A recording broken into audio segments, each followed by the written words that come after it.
Afternoon, it's Litsoc Thursday afternoon, and with the other side of half term. Hopefully had a lovely, lovely time and got away, had a break, did loads and loads of reading, which we'll come back to later. Maybe, we got time. Anyway, various things happened over the holiday to do with the theatre, and so when we were thinking that Eleanor is not able to do what we were going to do this afternoon, which was Hitchhiker's Guide for the Galaxy, which is next week now, I thought, what can we do? We can pay tribute to somebody fabulous who we lost, died over the holidays, quite early on in the holidays. Yeah. Instant recognition.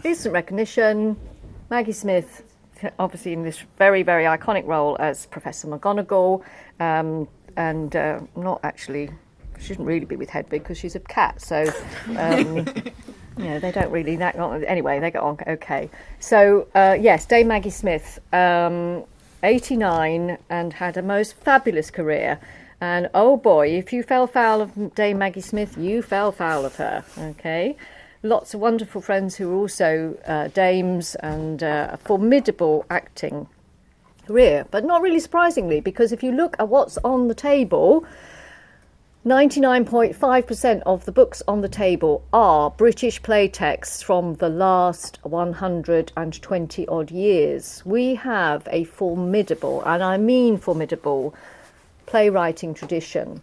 Some of our playwrights came from Ireland, others from elsewhere, like Tom Stoppard, who we're going to be reading this afternoon, who actually was born in Czechoslovakia when that was a place, now the Czech Republic. And he came to prominence in the 1960s and 70s, as did lots of other people. Following on from the great tradition of J.B. Priestley, he wrote Inspector Cause. Year 10 are in the middle of studying that. Year 12 and 13 have already done so. And also the formidable R.C. Sheriff, who went to Kingston Grammar School round the corner, and after the trenches wrote Journey's End. We've also, Kerry, you've got in your hand, have you not, Look Back in Anger, which changed theatre forever in the 1950s, 1960s, and incidentally gave Terence Rattigan a heart attack. Anyway, so we lost Professor McGonagall, but we also lost somebody who meant a great deal to me, but actually was the co-author with me of this book. My great friend, once very close, died as well. And Philippe was a great investor in theatrical productions, like me. He also was accountant to very many people in the profession.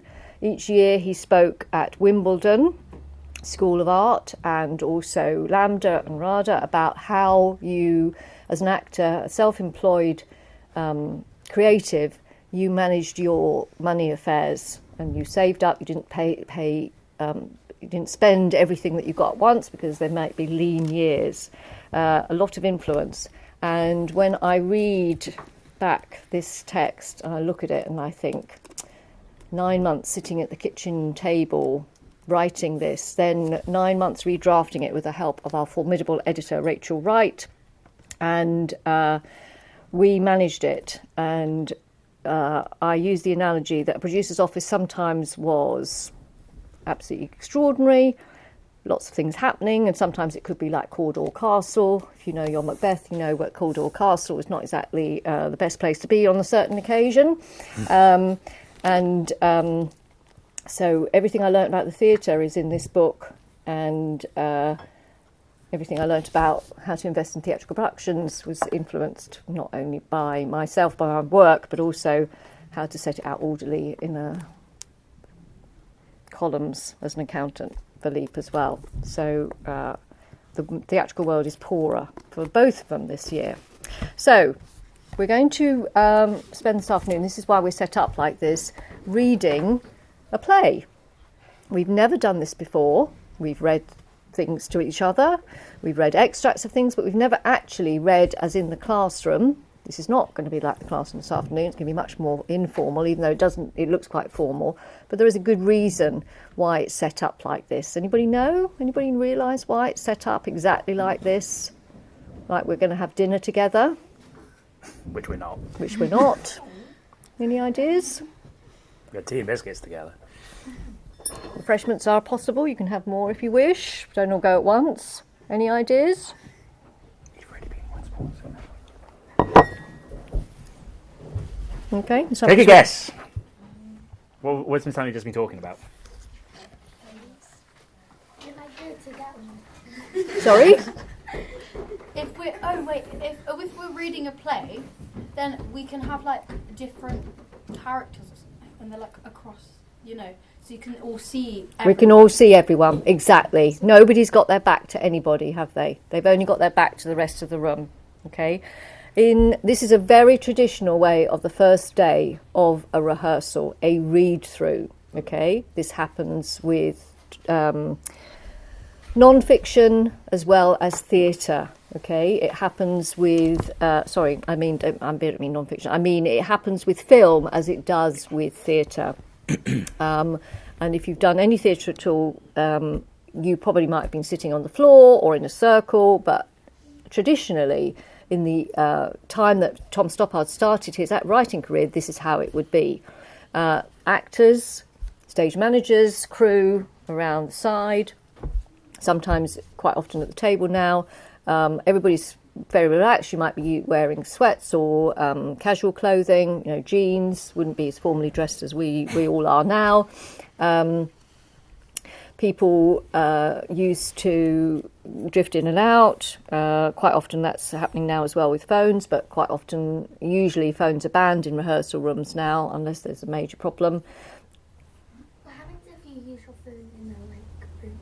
In rehearsal, Yeah, there has to be a very good reason for it, because it's losing focus and it's not fair on the rest of the team. But nobody it's not the end of the world, because a theatrical profession, if you're in the acting world or the stage management world, there's always going to be other things happening, but they try and make the first morning absolutely just the read through, and they go through, you try your best and act in character if you've had your script for a while, and everybody tries and contributes, and ideas at breaks and things are talked about.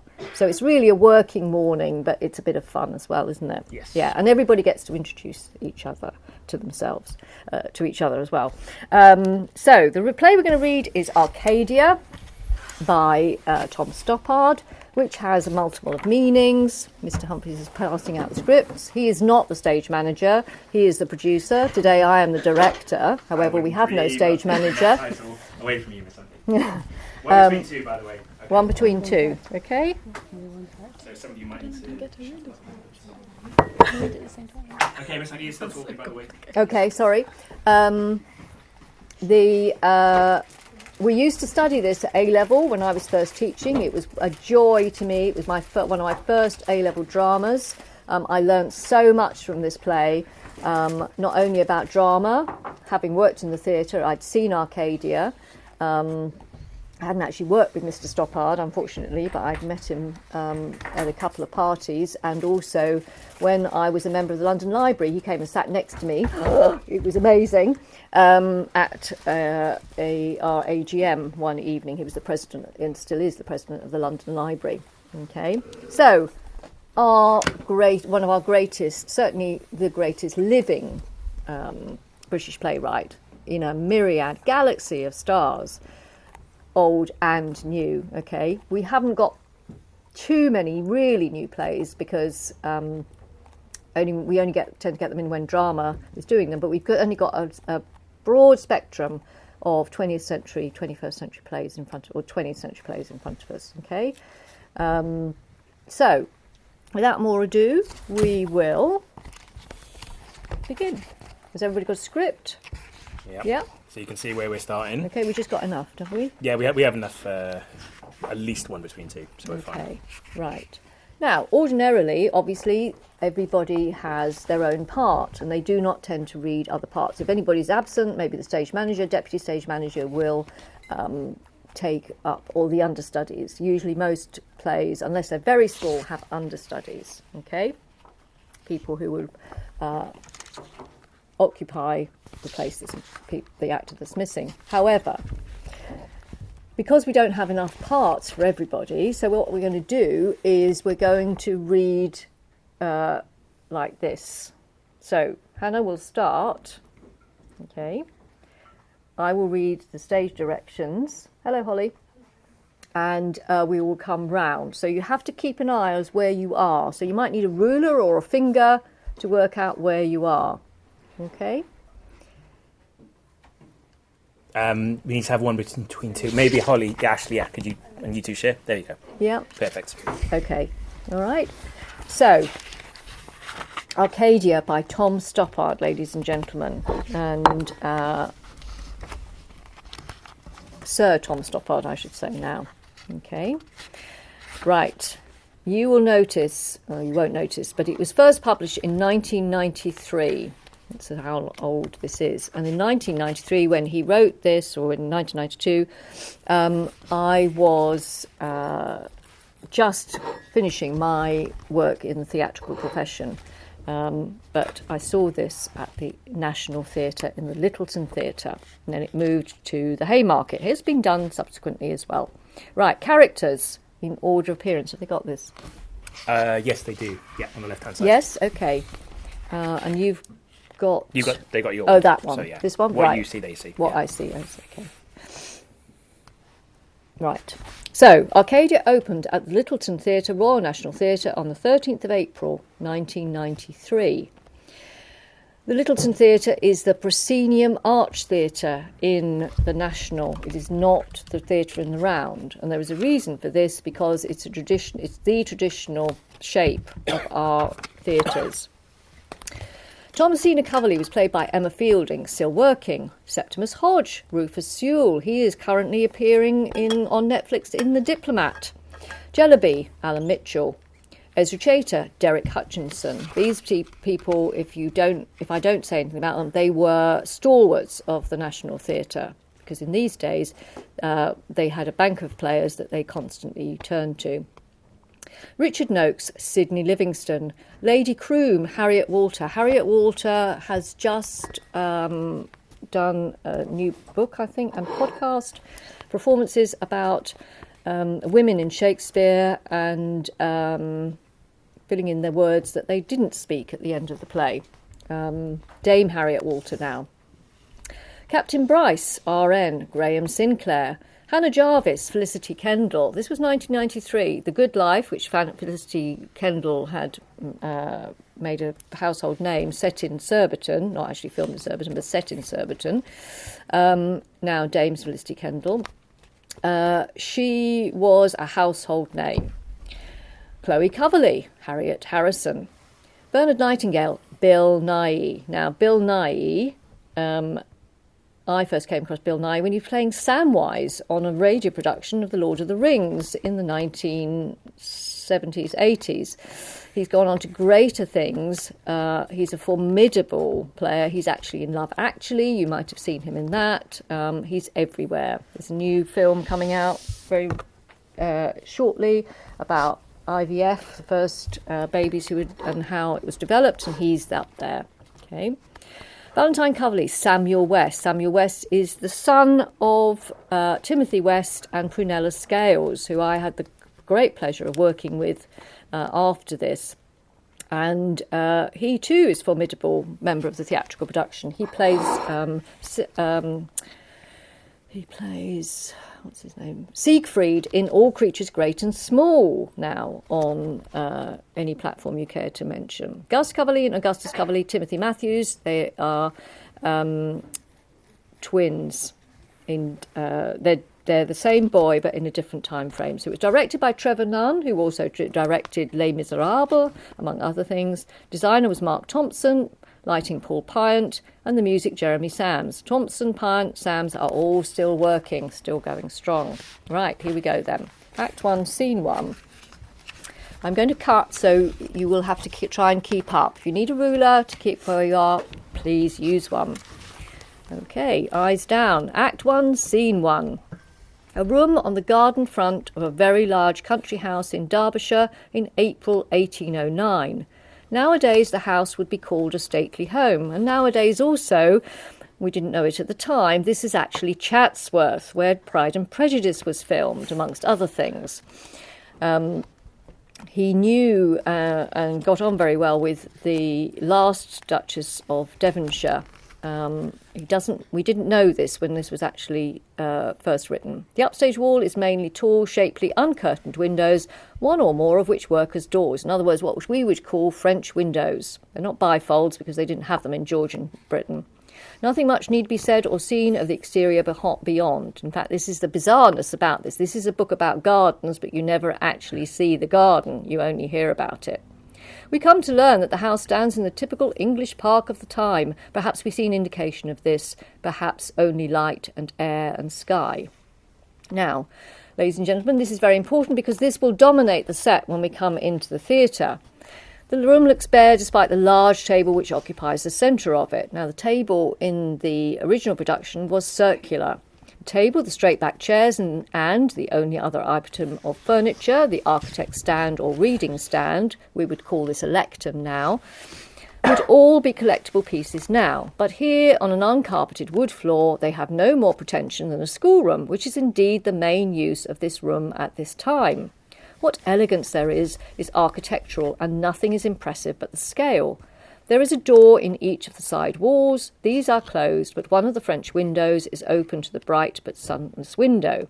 When it says the doors in the side walls, it means wooden panelled doors. We have to think Georgian architecture here. There are 2 people, each busy with books and paper and pen and ink, separately occupied. The pupil is Thomasina Coverley, aged 13. Emma Fielding was in her mid-20s by the time she came to play this, and she was brilliant, being a 13-year-old. But we were talking about a 13-year-old in an age, Georgian age, when there was actually not a thing called adolescence. There were no such things as teenagers. They were expected to be little adults. The tutor is Septimus Hodge, aged 22. Each has an open book. Hers is a slim mathematics primer. His is a handsome, thick quarto, brand new, a vanity production, with little tapes to tie when the book is closed. His loose papers, etc., are kept in a stiff-backed portfolio, which also ties up with tapes. So, very precise about what is actually with these people. Septimus has a tortoise, which is sleepy enough to serve as a paperweight. The tortoise remains on stage throughout.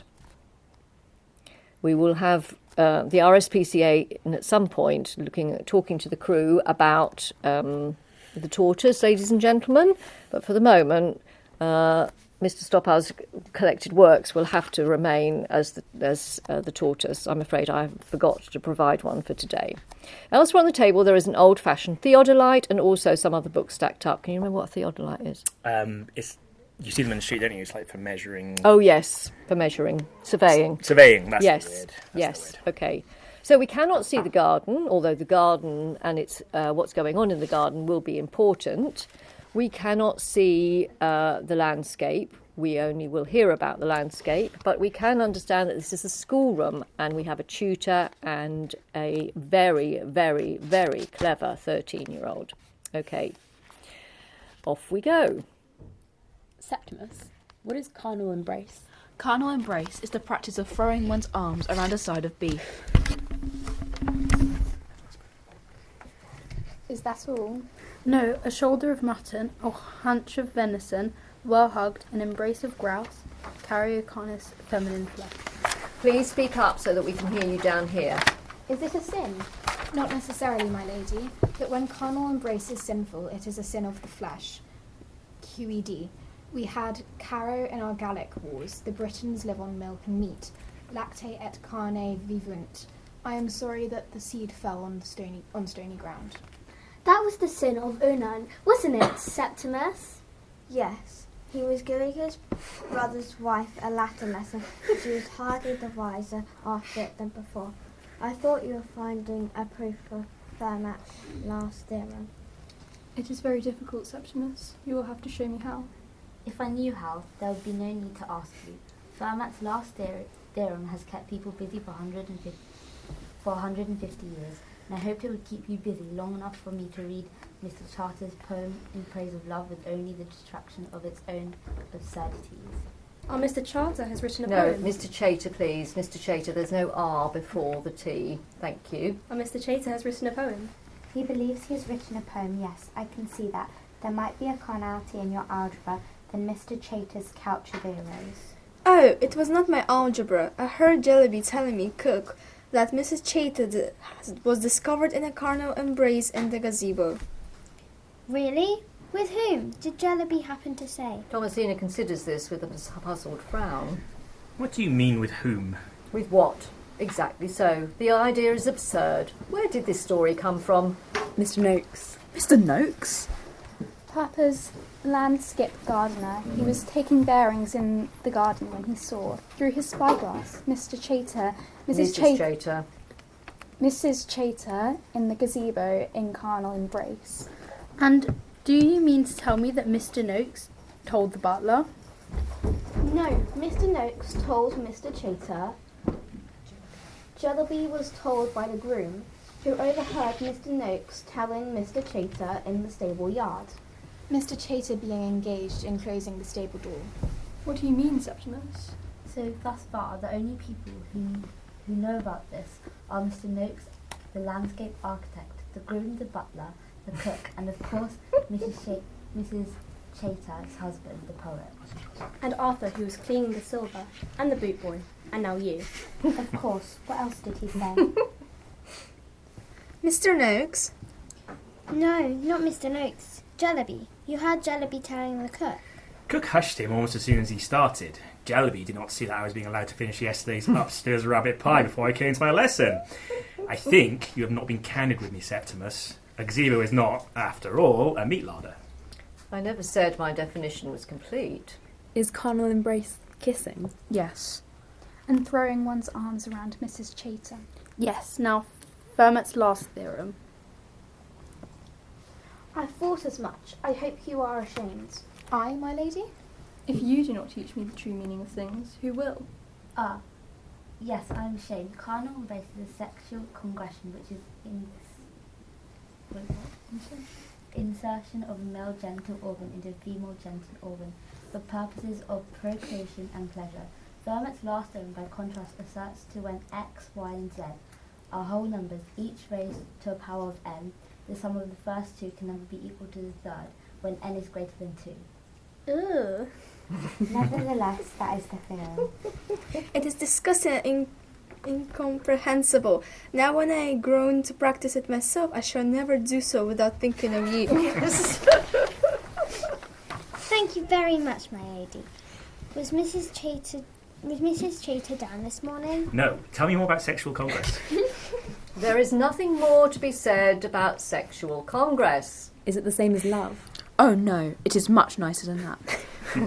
One of the side doors leads to the music room. It is the other side door which now opens to admit Jellyby, the butler. I am telling Jellyby. Teaching Jellyby. Beg your pardon, Mr. Hodge. Mr. Chater said it was urgent to receive his letter. Oh, very well. Thank you. Septimus takes the letter. Thank you. And to dismiss Jellyby. Thank you. Holding his ground. Mr. Chater asked me to bring him your answer.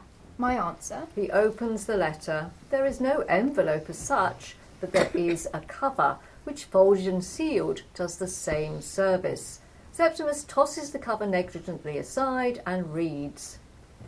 Well, my answer is that, as in my custom and my duty to his lordship, I am engaged until 11:45 in the education of his daughter. When I am done, and if Mr. Chater is still there, I will be happy to wait upon him He checks the letter. in the gun room. I will tell him so. Thank you, sir. Septimus folds the letter and places it between the pages of the Couch of Eros. What is for dinner, Jellyby? Boiled ham and cabbages, my lady, and a rice pudding. Oh, goody. Jellyby leaves. Well, so much for Mr. Noakes. He puts himself forward as a gentleman, a philosopher of a picturesque, a visionary who can move mountains and cause lakes, but in the scheme of the garden he is as the serpent. When you stir your rice pudding, Septimus, the spoonful of jam spreads itself around, making little red trails like the picture of a meteor in my astronomical atlas. But if you stir backwards, the jam will not come together again. Indeed, the pudding does not notice and continues to turn pink just as before. Do you think this is odd? No. Well, I do. You cannot stir things apart. No more you can. Time must needs run backward, and since it will not, we must stir our way onward, mixing as we go, disorder out of disorder into disorder, until pink is complete, unchanging and unchangeable, and we are done with it forever. This is known as free will or self-determination. He picks up the tortoise and moves it a few inches as though it had strayed on top of some loose papers and admonishes it. Sit. Septimus, do you think God is a Newtonian? An Etonian? Almost certainly, I'm afraid. We must ask your brother to make it his first inquiry. No, Septimus. A Newtonian, Septimus. I'm the first person to have thought of this. No, am I? Oh, am I the first person to have thought of this? No. I have not said yet. If everything from the furthest planet to the smallest atom of our brain acts according to Newton's law of motion, what becomes of free will? No. God's will? No. Sin? Derisively. No. Very well. If you could stop every atom in its position and direction, and if your mind could comprehend all the actions thus suspended, then if you're really, really good at algebra, you could write the formula for all the future, and although nobody can be so clever as to do it, the formula must exist, just as if one could. Pause. Yes. Pause. Yes, as far as I know, you were the first person to have thought of this. Pause with an effort. In the margin of his copy of Arithmetica, Fermat wrote that he had discovered a wonderful proof of his theorem, but, the margin being too narrow for his purpose, he did not have the room to write it down. The note was found after his death, and from that day to this... Oh, I see now. The answer is perfectly obvious. This time you may have overreached yourself. The door is opened somewhat violently. Chater enters. Mr. Chater, perhaps my message miscarried. I will be at liberty at 11:45, if this is convenient. It is not convenient, sir. My business will not wait.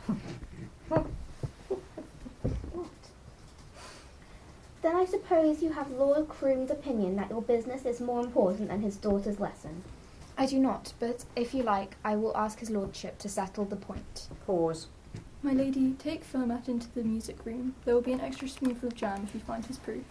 That is no proof, Septimus. The thing that is perfectly obvious is that the note in the margin was a joke to make you all mad. Thomasina leaves. Now, sir, what is this business that cannot wait? I think you know, sir, you have insulted my wife. Insulted her, that would be denying my nature, my conduct and admiration in which I hold Mrs. Chater. Where are we? Oh. I have heard of your admiration, sir. You insulted my wife in the gazebo yesterday evening. You are mistaken. I made love to your wife in a gazebo, but she asked me to meet her there. I have a note somewhere. I dare say I can find it for you. And if someone is putting about that I did not turn up, by God, sir, it is a slander. You damned lecture! You would drag down a lady's reputation to make a refuge for your cowardice. It will not do. I am calling you out. Chater. Chater, Chater, Chater, Chater. My dear friend. You dare to call me that? I demand satisfaction. Mrs. Chater demanded satisfaction. And now you are demanding satisfaction. I cannot spend my time day and night satisfying the demands of the Chater family. As for your wife's reputation, it stands where it ever stood. You blackguard. I assure you, Mrs. Chater is charming and spirited, with a pleasing voice and a dainty step, and she is the epitome of all the qualities society applauds in her sex. And yet her chief renown is for steadiness, that keeps her in a state of tropical humidity, as would grow orchids in her drawers in January. Damn you, Hodge. I will not listen to this. Will you fight or not? Definitely. Not. There are no more than 2 or 3 poets of the first rank now living, and I will not shoot one of them dead over a perpendicular poke in a gazebo of a woman whose reputation could not be adequately defended with a platoon of musketry deployed by Rota. Ha, you say so. Who are the others, in your opinion? No, this goes very ill, Hodge. I will not be flattered out of my course. You say so, do you? I do, and I would say the same to Milton, where he was already dead. Not the part about his wife, of course. But among the living, Mr. Southey? Southey I would have shot on sight. Shaking his head sadly. Yes, he has fallen off. I admired Caliber quite, but Maddock... He chuckles. Oh dear me. But we are straying from the business here. You took advantage of Mrs. Chater, and if that were not bad enough, it appears every stable boy and scullery maid on the strength... Damn me! Have you not listened to a word I said? I've heard you, sir, and I will not deny I welcome your regard. God knows one is little appreciated if one stands outside the coterie of hacks and placemen who surround Geoffrey in the Edinburgh. My dear Chater, they judge a poet by the seating plan of Lord Holland's table. By heaven, you are right, and I would very much like to know the name of the scoundrel who slandered my verse, drama, The Maid of Turkey in the Piccadilly Recreation 2. The Maid of Turkey. I have it by my bedside. When I cannot sleep, I take up The Maid of Turkey like an old friend. Gratified. There you are, and the scoundrel wrote he would not give it to his dog for dinner, were it covered in bread sauce and stuffed with chestnuts.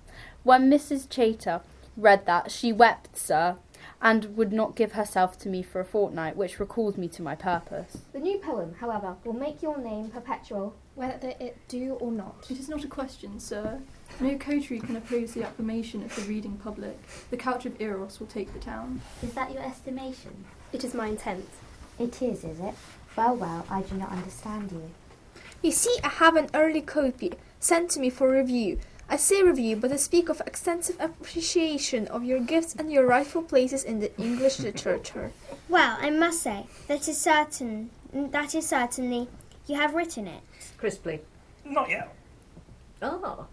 And how long does it... To be done right, it first requires a careful rereading of both your books, several readings, together, without outlying works for an exhibition of deference or disdain, as the case merits. I make notes, of course. I order my thoughts, and finally, when all is ready, I am calm in my mind. Shrewdly. Did Mrs. Chater know of this before you? I think she very likely did. Triumphantly. There is nothing that woman would not do for me. Now you have an insight to her character. Yes, by God, she is a wife to me, sir. For that alone, I would not make her a widow. Captain Bryce once made the same observation. Captain Bryce did. Mr. Hodge, allow me to inscribe your copy in happy anticipation. Lady Thomasina's pen will serve us. Your connection with Lord and Lady Croom you owe to your fighting her ladyship's brother. No, it was all nonsense, sir, a canard, but a fortunate mistake, sir. It brought me the patronage of a captain in His Majesty's Navy and the brother of a countess. I do not think Mr. Walter Scott can say as much, and here I am, a respected guest at Sidley Park. Well, sir, you can say you have received satisfaction. Chater is already inscribing the book, using the pen and inkpot on the table. Noakes enters through the door used by Chater. He carries rolled up plans. Chater, inscribing, ignores Noakes. Noakes, on seeing the occupants, panics. Oh! Ah, Mr. Noakes, my muddy metal rascal. Where's your spyglass? I beg your leave. I thought her ladyship... Excuse me. He is beating an embarrassed retreat when he becomes rooted by Chater's voice. Chater reads his inscription in ringing tones. To my friend Septimus Hodge, who stood up and gave his best on behalf of the author. Ezra Chater at Sidley Park, Derbyshire, April 10th, 1809. Giving the book to Septimus. There, sir. Something to show your grandchildren. This is more than I deserve. This is handsome. What do you say, Noakes? They are interrupted by the appearance outside the windows of Lady Croom and Captain Edward Bryce, R.N. Her first words arrive through the open door. Oh no, not the gazebo. She enters, followed by Bryce, who carries a leather-bound sketchbook. Mr. Noakes, what is this I hear? Not only the gazebo, but the boathouse, the Chinese bridge, the shrubbery. My God, sir, not possible. Mr. Noakes will have it so. Mr. Noakes, this is monstrous. I'm glad to hear it from you, Mr. Hodge. Opening the door from the music room. May I return now? Not just yet. Yes, let her stay. A lesson in the folly is worse too in the wisdom. Bryce takes the sketchbook to the reading stand, where he lays it open. The sketchbook is the work of Mr. Noakes, who is obviously an admirer of Humphrey Repton's red books. Humphrey Repton was the leading landscape gardener of the day, only preceded by Capability Brown. The pages drawn in watercolours show before and after views of the landscape, and the pages are cunningly cut to allow the latter to be superimposed over portions of the former, though Repton did it the other way round. Is Sidley Park to be an Englishman's garden or the haunt of Corsican brigands? Oh, let us not hyperbolise, sir. It is rape, sir! It is a modern style. Under the same misapprehension as Septimus. Regrettable, of course, but so it is. Thomasina has gone to examine the sketchbook. Mr. Chater, you show too much submission. Mr. Hodge, I appeal you. Ma'am, I regret the gazebo. I sincerely regret the gazebo and the boathouse up to a point, but the Chinese bridge, fantasy, and the shrubbery I reject with contempt. Mr. Chater, would you take the word of a jumped-up jobbing gardener who sees carnal embrace in every nook and cranny of the landscape? Septimus, they are not speaking of carnal embrace. And Are you, Mamma? Certainly not. What do you know of carnal embrace? Everything, thanks to Septimus. In my opinion, Mr. Noakes' scheme for the garden is perfect. It is a salvator. Salvatore Rosa was a very famous painter who created fantastical landscapes. What does she mean? Answering the wrong question. Salvatore Rosa, your ladyship, the painter. He is indeed the very exemplar of the picturesque style. Hodge, what is this? She speaks from innocence, not from experience. You call it innocence? Has he ruined you, child? Pause. Answer your uncle. To Septimus. How is a ruined child different from a ruined castle? On such questions I defer to Mr. Noakes. Out of his depth. A ruined castle is picturesque, certainly. That is the main difference. To Bryce. I teach the classical authors. If I do not elucidate their meaning, who will? As her tutor, you have a duty to keep her in ignorance. Remember that. Yeah. You see? As her tutor... No, next one. Next one. Use your fingers, guys, yeah. Yes. Use your fingers. You're not pointing to the right one. I have. Do not dabble in paradox, Edward. It puts you in danger of fortuitous wits. Thomasina, wait in your bedroom. Retiring. Yes, Mamma. I did not intend to get you into trouble, Septimus. I'm very sorry for it. It is plain that there are some things a girl is allowed to understand, and these include the whole of algebra, but there are others, such as embracing a side of beef that must be kept from her until she is old enough to have a carcass of her own. One moment. What is she talking about? Meat? Thomasina, you had better remain. Your knowledge of the picturesque obviously exceeds anything like the rest of us can offer. Mr. Hodge, ignorance should be like an empty vessel waiting to be filled at the well of truth, not a cabinet of vulgar curios.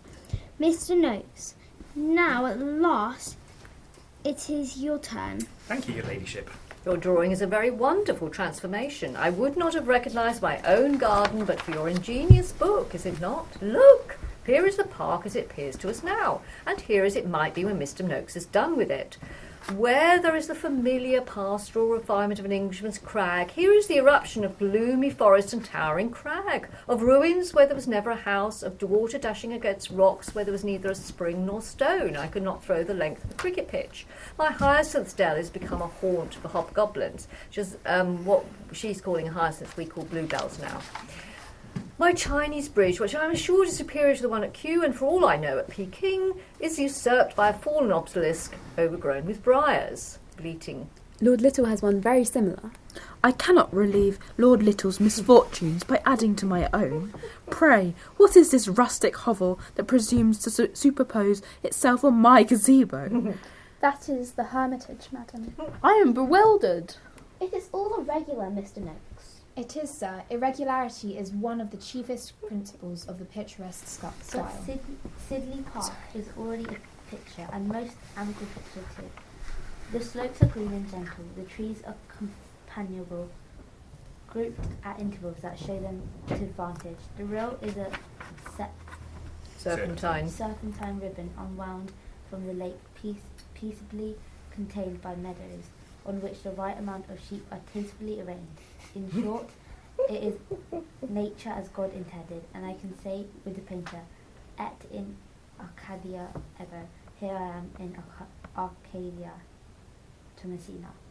Yes, Mamma, if you would have it so. Is she correcting my taste or my translation? Neither are beyond correction, Mamma, but it was your geography caused the doubt. Something has occurred with the girl since I saw her last, and surely that was yesterday. How old are you this morning? 13 years and 10 months, Mamma. 13 years and 10 months. She is not due to be pert for 6 months at the earliest, or to have notions of taste for much longer. Mr. Hodge, I hold you accountable. Mr. Noakes, back to you. Thank you, mate. You have been reading too many novels by Mrs. Radcliffe. That is my opinion. This is a garden for the castle of Otranto, or the mysteries of Udolpho. The Castle of Otranto, my lady, is by Horace Walpole. Thrilled. Mr. Walpole, the gardener. Mr. Chater, you are a welcome guest at Sidley Park, but while you are one, the castle of Otranto was written by whomsoever I say it was. Otherwise, that is the point of being a guest or having one. The distant popping of guns heard. Still you, Lucy. Well, the guns have reached the brow. I will speak to his lordship on the subject, and we'll see by and by. She stands looking out. Ah, your friend has got down a pigeon. What? Mr. Hodge. Bravo, sir. The pigeon, I am sure, fell to your husband or to your son, your ladyship. My school friend was never a sportsman. Looking out. Yes, Sir Augustus. Bravo, lad. Outside. Well, come along. Where are my troops? Bryce, Noakes and Chater obediently follow her. Chater making a detour to shake Septimus's hand fervently. My dear Mr. Hodge. Chater leaves also. The guns are heard again, a little closer. Pop, pop, pop. I have grown up in the sound of guns like a child of the sage. Pigeons and rooks in the close season, grouse on the heights from August, and the pheasants to follow. Partridge, snipe, woodcock, and teal, pop, pop, pop. And the cunning of the herd, Papa has no need of the recording angel. His life is written in the game of the book. A calendar of slaughter. Even in Arcadia, there am I. Oh, phooey to death. She dips a pen and takes it to the reading stand. I'll put in a hermit for what is a hermitage without a hermit. Are you in love with my mother, Septimus? You must not be cleverer than your elders. It is not polite. Am I cleverer? Yes, much. Well, I am sorry, Septimus. She pauses in her drawing and produces a small envelope from her pocket. Mrs. Chater came to the music room with a note for you. She said it was of scant importance, and that therefore I should carry it to you with the utmost safety, urgency, and discretion. Does carnal embrace addle the brain? Taking the letter. Invariably. Invariably. Thank you. That is enough education for today. There, I have made him like the Baptist in the wilderness. How picturesque. Lady Croom is heard calling distantly for Thomasina, who runs off into the garden cheerfully, an uncomplicated girl. Septimus opens Mrs. Chater's note. He crumples the envelope and throws it away. He reads the note, folds it, and inserts it into the pages of the Couch of Eros. Okay, anybody care to tell us what's going on? If you need to go, that's fine. Anybody care to tell us what's going on? What happened in the scene? Let's start with that, shall we? What happened? What was going on? Yep. A girl called Thomasina and her tutor were in a schoolroom.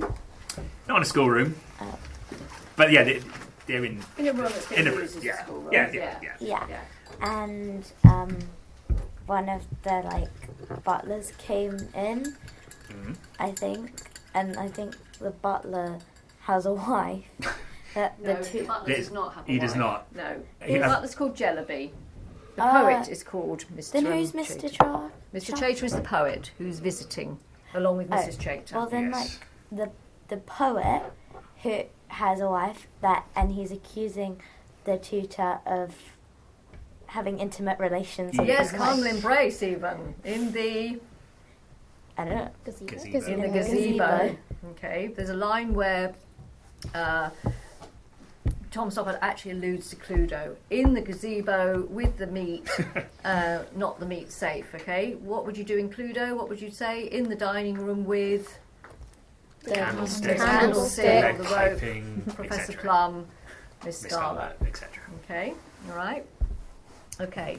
There's another poet on the, actually with the guns, shooting all the birds, but he's not been mentioned by name. Mr. Chater is very upset by a certain review. Who wrote the review? Anybody got any ideas? Septimus. Yeah, absolutely. Thomasina knows that, but nobody else does. Okay.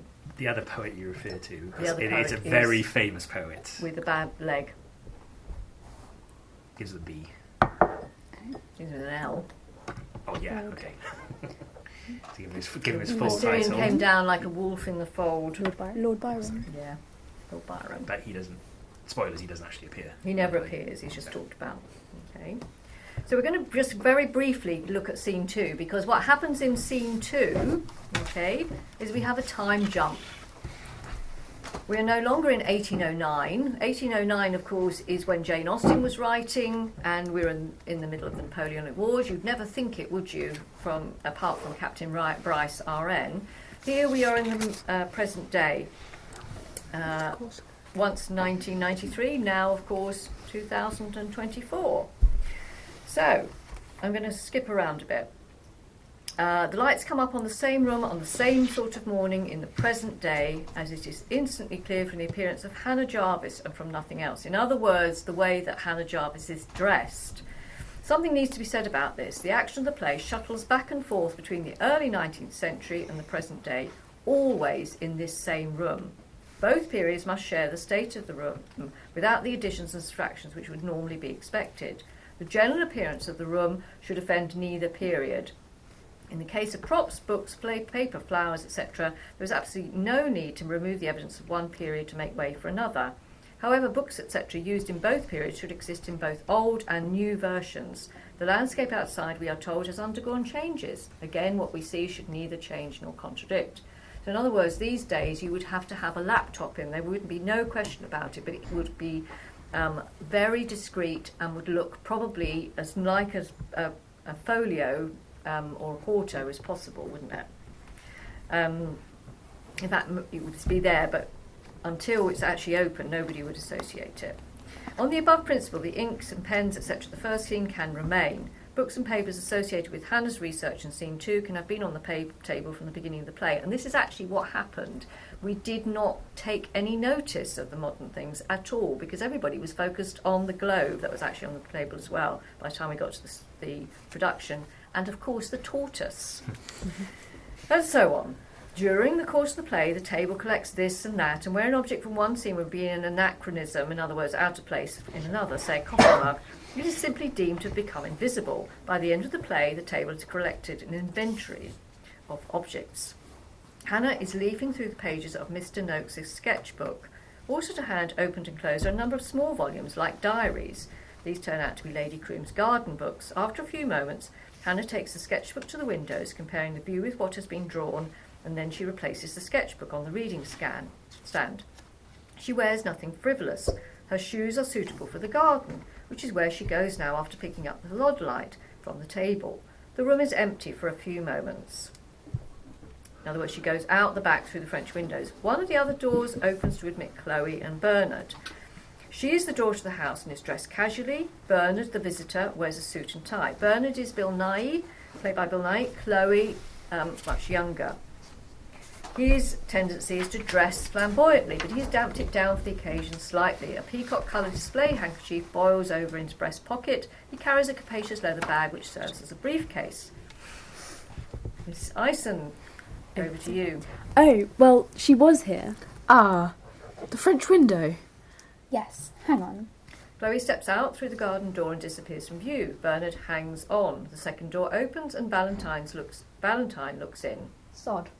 Valentine goes out again, closing the door. Chloe returns, carrying a pair of rubber boots. She comes in and sits down and starts exchanging her shoes for the boots while she talks. The best thing is it is evil. Yeah. The best thing is you wait here, save your tramping around. She spends a good deal of time in the garden, as you may imagine. Yes, why? Well, she's writing a history of the garden, didn't you know? No, I knew she was working on the Croom papers, but... Well, it's not exactly a history of the garden either. I'll let Hannah explain it. The train you nearly drove into is all to do with it. I was going to say make yourself comfortable, but that's hardly possible. Everything's been cleared out. It's en route to the nearest lavatory. Everything is. No, this room is. They drew the line at chemicals ladies. Yes, I see. Did you say Hannah? Hannah, yes. Will you be all right? She stands up wearing the boots. I won't be. But she has lost him. Mr. Nightingale? Waking up. Yes, thank you. Miss Jarvis is Hannah Jarvis, the author. Yeah. Yes. Have you read her book? Oh, yes. I bet she's in the Hermitage. Can't see from here with the marquee. Are you having a garden party? A dance for the district or annual dressing up and the general drunkenness. The Wrinkless won't have it in the house. There was a teapot we once had to bag back from the Christies in the nick of time, so anything that can be destroyed, stolen, or vomited on has been tactfully removed. Tactlessly, I should say. She's about to leave. Look, would you tell it? Would you mind not mentioning my name just yet? Oh, all right. Smiling. More fun to surprise her. Would you mind? No, but she's bound to ask. Should I give you another name, just for the moment? Yes, why not? Perhaps another bird. You're not really a nightingale. She leaves again. Bernard glances over the books on the table. He puts his briefcase down. There is distant pop-pop of a shotgun. It takes Bernard vaguely to the window. He looks out. The door he entered by now opens, and Gus looks into the room. Bernard turns and sees him. Hello? Gus doesn't speak. He never speaks. Perhaps he cannot speak. He has no composure, and faced with a stranger, he caves in and leaves again. A moment later, the other door opens again, and Valentine crosses the room, not exactly ignoring Bernard, and yet ignoring him. Sod. As many times as it takes him to leave by the opposite tower, which he closes behind him. Beyond it, he can be heard shouting. Still you. Oh, Chloe. Bernard's comfort increases. The same door opens and Valentine returns. He looks at Bernard. She's in the garden looking for Miss Jarvis. Where is everything? It's been removed for the... The dance is all in the tent, isn't it? Yes, but this is the way to the nearest toilet. I need... Sorry. Just... I Just need... getting excited. Excited. I need the commode. Oh, can't you use the toilet? It's got all the game books in it. Ah, the toilet has, or the commode has. Is anyone looking after you? Yes, thank you. I'm Bernard Nye. I've come to see Miss Jarvis. I wrote to Lord Croom, but unfortunately I never received a reply, so I... Did you type it? Type it. Was your letter typewritten? Yes. My father never replies to typewritten letters. He spots a tortoise which has been half hidden on the table. Oh, where have you been hiding, Lightning? He picks up the tortoise. So I telephoned yesterday and I think I spoke to you. To me? Oh yes, sorry. You're doing a talk about someone and you wanted to ask Hannah something. Yes, as it turns out, I'm hoping Miss Jarvis will look kindly on me. I doubt it. Ah, you know about research? I know Hannah. Has she been here long? Well in possession, I'm afraid. My mother had read her book, you see. Have you? No, yes, her book, indeed. She's terrifically pleased with herself. Well, I dare say if I wrote a bestseller. No, for reading it, my mother basically reads gardening books. She must be delighted to have Hannah Jarvis writing a book about her garden. Actually, it's about hermits. Gus returns through the same door and turns to leave again. It's all right, Gus. What do you want? But Gus has gone again. Well, I'll take Lightning for his run. Actually, we've met before at Sussex a couple of years ago, a seminar. Oh, was it there? Yeah. One of my colleagues believed he had found an unattributed short story by D.H. Lawrence, and he analysed it on his home computer. Most interesting. Perhaps you remember the paper? Not really, but I often sit with my eyes closed. It doesn't necessarily mean I'm awake. Well, by comparing sentence structures and so forth, This chap showed that there was a 90% chance that the story had indeed been written by the same person as Women in Love. To my inexpressible joy, one of your maths mob was able to show that on the same statistical basis there was a 90% chance that Lawrence also wrote the Just William books and much of the previous days of Brighton and Hove Argus.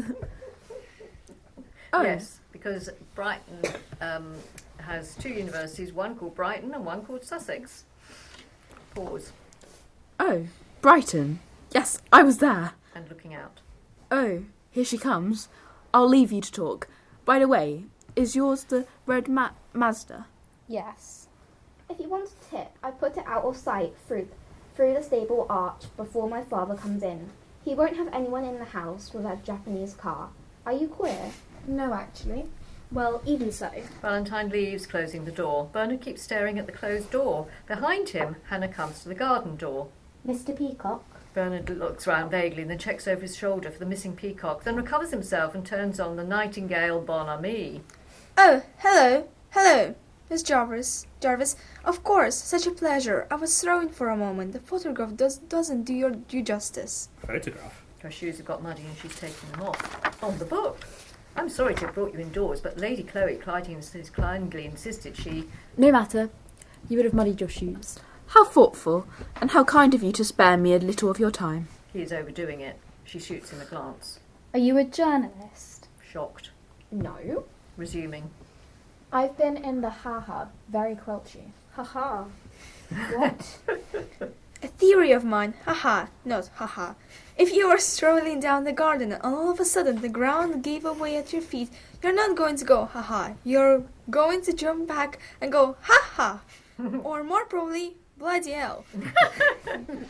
Though personally, I think old Murray was up the pole on that one. In France, you know, haha is used to denote a striking ugly woman, a much more likely bet for something that keeps the cows off the lawn. This is not going well for Bernard, but he seems blithely unaware. Hannah stares at him for a moment. Mr. Peacock, what can I do for you? Well, to begin with, you can call me Bernard, which is my name. Thank you. She goes to the garden door to bang her shoes together and scrape off the worst of the mud. The book is a revelation. To see Caroline Lamb through your eyes is really like seeing her for the first time. I'm ashamed to say I never read her fiction, and how right you are. It's extraordinary stuff. Early 19th is my period as much as anything is. You teach? Yes, and right, like you. Like we all.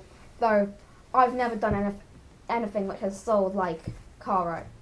I don't teach. No.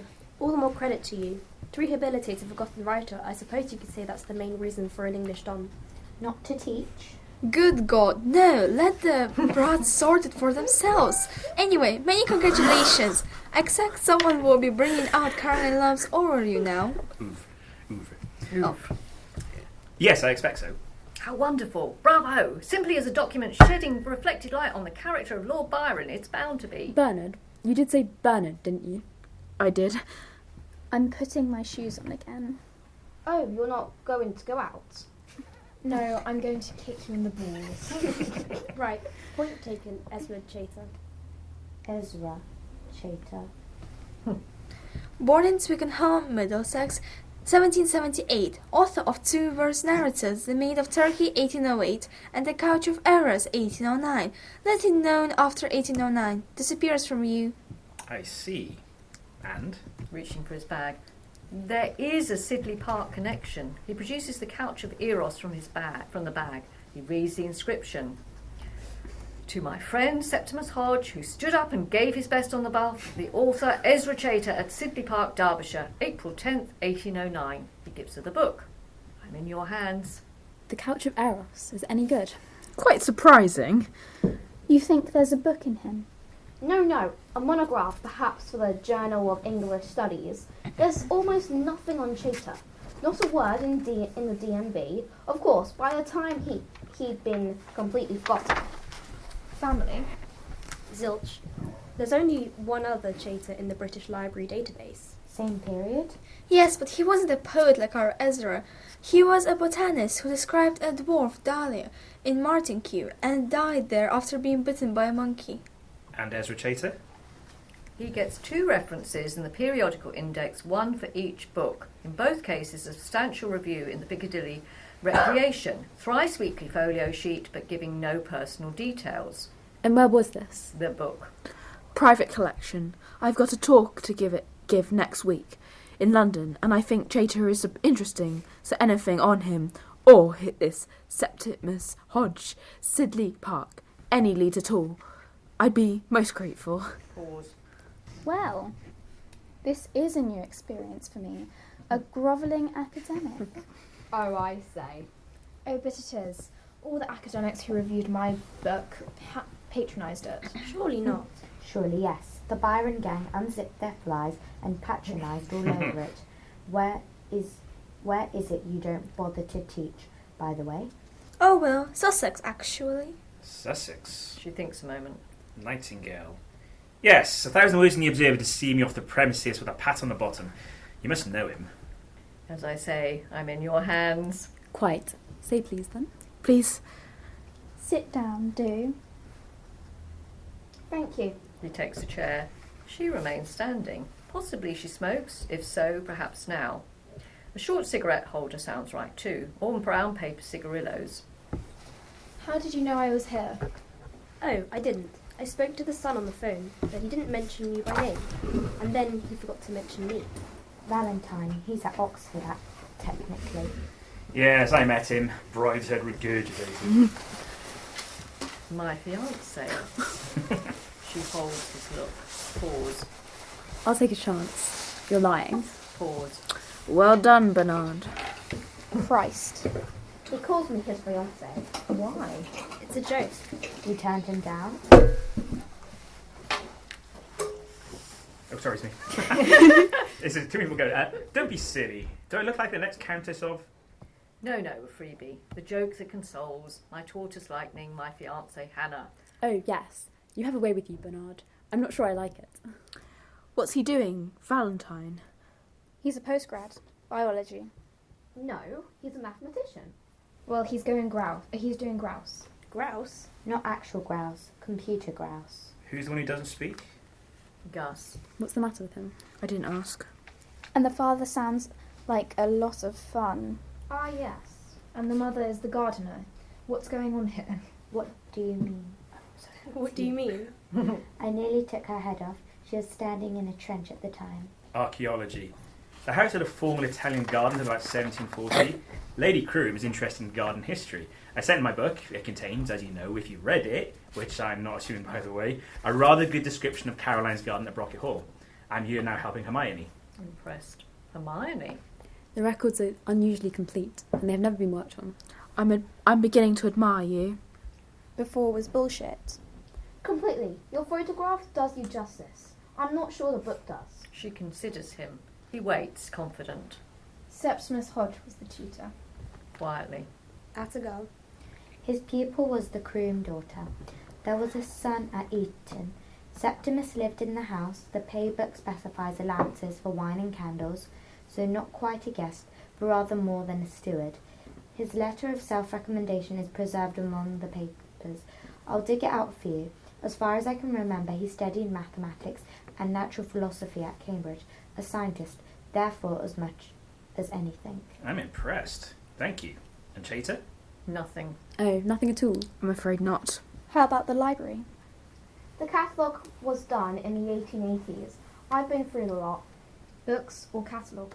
Catalogue. Ah, pity. I'm sorry. What about the letters? No mention? I'm afraid not. It's been very thorough in your period, because, of course, it's my period too. Is it? Actually, I don't quite know what it is your... The Sidley Hermit. Ah, who's he? He's my peg for the nervous breakdown of the romantic imagination. I'm doing landscape and architecture 1750 to 1834. What happened in 1834? My hermit died. Of course. What do you mean, of course? Nothing. Yes, you do.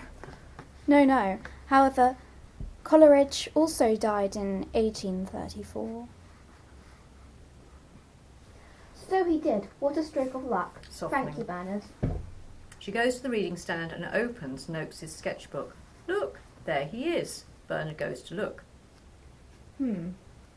The only known likeness of the Sidley hermit. Very biblical. Drawn in by a later hand, of course. The hermitage didn't yet exist when Noakes did the drawings. Noakes, the painter. Landscape gardener. He did these books for his clients as a sort of prospectus. Before and after, you see, this is how it looked until, say, 1810, smooth, undulating, serpentine. Open water, clumps of trees, classical boathouse. Lovely, the real England. You can stop being silly now, Bernard. English landscape was invented by gardeners imitating foreign painters who were evoking classical authors. The whole thing was brought home in the luggage from the Grand Tour. Here, look. Capability Brown doing Claude, who was doing Virgil, Arcadia, and here, superimposed by Richard Noakes, untamed nature in the style of Salvator Rosa. It's the Gothic novel expressed in landscape, everything but vampires. There's an account of my hermit in a letter by your illustrious namesake. What? No, you go on. What? Oh. Thomas loved peacock. Ah, yes. I found it in an essay on hermits and anchorites published in the Cornhill magazine in the 1860s. She fishes for the magazine itself among the books on the table and finds it. 1862. Peacock calls him, she quotes from memory, not one of your village simpletons to frighten the ladies, but a savant among idiots, a sage of lunacy. An oxymoron, so to speak. Busy. Yes, what? Nothing. Having found the place. Here we are, a letter we have seen written by the author of Headlong Hall nearly 36 years ago. Tells of a visit to the Earl of Croom's estate, Sidley Park.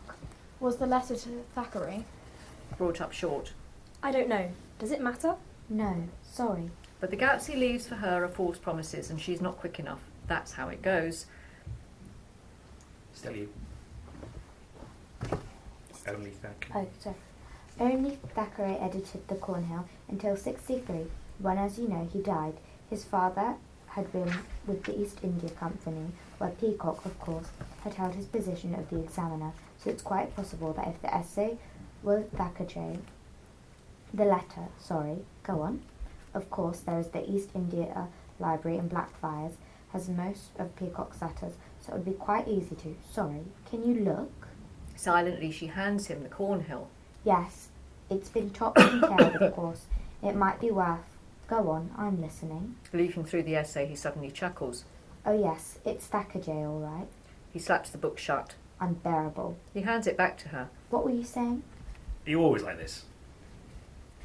Like what? The point is, the Crooms, of course, had the hermit under their noses for 20 years, so hardly thought of him worth remarking. As I'm finding out, the Peacock letter is still the main source, unfortunately. When I read this, well, it was one of those moments that tell you what your next book is going to be. The Hermit of Sidley Park was my... Peg. Epiphany. Epiphany, that's it. The hermit was placed in the landscape exactly as one might place a pottery name, and there he lived out his life as a garden ornament. Did he do anything? Oh, he was very busy. When he died, the cottage was stacked solid with paper. Hundreds of pages, thousands. Peacock says he was a suspected genius. It turned out, of course, he was off his head. He'd covered every sheet with Kabbalistic proofs that the world was coming to an end. It's perfect, isn't it? A perfect symbol, I mean. Oh, yeah. Of what? The whole romantic sham, Bernard. It's what happened to the Enlightenment, isn't it? A century of intellectual rigour turned in on itself, a mind in chaos suspected of genius in a setting of cheap thrills and false emotion. The history of the garden says it all beautifully. There's an engraving of Sidley Park in 1730 that makes you want to weep. Paradise in the age of reason. By the 1760, everything had gone. The topiary, pools and terraces, fountains, an avenue of limes, the whole sublime geometry was ploughed under by Capability Brown. The grass went from the doorstep to the horizon, and the best box hedge in Derbyshire was dug up for the ha-ha, so that the fools could pretend they were living in God's countryside. And then Richard Noakes came in to bring God up to date. By the time he'd finished, it looked like this, the sketchbook. The decline from thinking to feeling, you see. A judgment. That's awfully good. Hannah looks at him in case of irony, but he is professional. No, that'll stand up. Thank you. Personally, I like the ha-ha. Do you like hedges? I don't like sentimentality. Yes, I see. Are you sure? You seem quite sentimental over geometry, but the hermit is very, very good. The genius of the place. Pleased. That's my title. Of course. Less pleased. Of course. Who was he when he wasn't being a symbol? I don't know. Ah. What? So people are leaving is confusing. It's all I right, think. it's all Just right. keep going. Just Keep going for the minute. We'll get to the bottom of the page. Okay. I mean, yet. Absolutely. What did they do with all the paper? Does Peacock say? Made a bonfire. Ah, well. I've still got Lady Croom's garden books to go through. Account books or journals? A bit of both. They're gappy, but they span the period. Really? Have you come across Brian at all, as a matter of interest? A first edition of Childe Harold in the library, and English bards, I think. Inscribed? No. And he doesn't pop up in the letters at all? Why should he? The Crooms don't pop up in his. That's true, of course, but Newstead is so far away. Would you mind terribly if I poked about a bit? Only in the papers you've done with, of course. Hannah twigs something. Are you looking into Byron or Chater? Right, let's stop there. So you see there's a mystery. Was Lord Byron really there? Ever there? What's happened to Mr. Chater? Anybody got any ideas what happened to Mr. Chater? Did he get killed in a duel? Or did he go off and do something else? What do you think's more likely? Did Septimus kill him in a duel? Did Jellyby poison him? I don't know. Take it back to Cluedo again.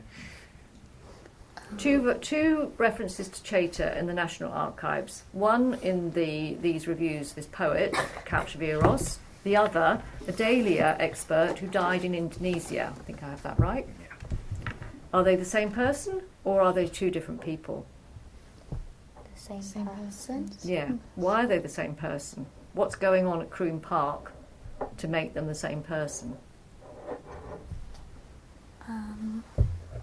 What's Mr. Noakes doing? He's Redesigning the garden. So there's this atmosphere of gardens, and Lady Croom is obsessed with her Chinese bridge. gardens. She doesn't like what Mr. Noakes is doing, but nonetheless she is obsessed with her garden. Garden books, accounts, journals. Okay, so we've got this mystery. We've got two time frames. We have a Septimus and we have Valentine, but we've also got a tortoise. How old is the tortoise? Old. Quite old. Think how long tortoise is going to live. How Because, old? He's from the 1809 18th to the present day. Which that is possible? 1993. Don't look at me, I had a math exam today. How many years? Well, let's say 1800 to 1993.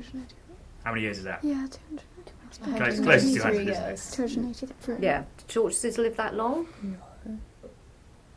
They can. They do. They Yeah, do. they can. Yeah, they do. Special, Yeah. I think, particular types. There was a tortoise that died only very recently that had been brought back from Galapagos just after Darwin. Yeah, just after Darwin. Yeah. Yeah. So, you think how long So the that memory of that tortoise, like the house is a memory because it's filled with papers, or it was until they were put on a bonfire. What was Septimus doing? Because he's the hermit. What was he trying to do? What task did he give Thomasina? To find evidence? Theory. Fermat's last theory, which was only solved just before this play was written. Fermat's last theorem, I haven't got enough space for the proof, in other words the margin of a piece of paper. So that's what he was doing. And he's the hermit. You want any A-level mathematicians by any chance? No. No, Okay. Holly's left. Holly's gone. Yeah, she But this is she about knows about maths it. and time Yeah. and proofs and gardens and detectives. And tomorrow Paddington opens. Our mascot is back on the screen. You can go and see Paddington every hour on the hour at the Odeum tomorrow. All right, thank you very much, everyone. Thank you. Some good stuff today. Well read.